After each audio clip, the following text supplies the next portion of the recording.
Bluetooth Bluetooth wireless networking জগতে Bluetooth হচ্ছে এমন একটি পদ্ধতি যা স্বল্প দূরত্বের মধ্যে তারবিহীনভাবে দুটি ডিভাইসের মধ্যে ডেটা আদান প্রদান করে থাকে। ব্লুটুথ নেটওয়ার্কটির ব্যান্ডউইথ ও নিরাপত্তা ব্যবস্থা তুলনামূলকভাবে কম হলেও এটি বহুল ব্যবহৃত। যেসব ডিভাইসে এই পদ্ধতি রয়েছে সেগুলোকে ব্লুটুথ ডিভাইস বলে। বর্তমানে ল্যাপটপ, ট্যাব, পিডিএ, স্মার্টফোনে ব্লুটুথ প্রযুক্তি আগে থেকে দেওয়া থাকে। এছাড়া ইদানিং mouse, keyboard, headphone set, speaker ইত্যাদিতেও ব্লুটুথ ব্যবহৃত হয়।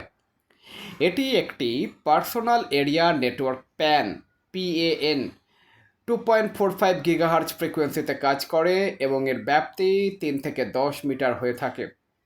হাফ ডুপ্লেক্স মোডে এর ডেটা ট্রান্সমিশন রেট প্রায় 1 Mbps বা তার চেয়ে বেশি। এটি স্থাপন করা সহজ এবং স্বয়ংক্রিয়ভাবে কনফিগারেশন করা হয়। চিত্র: ব্লুটুথের লোগো।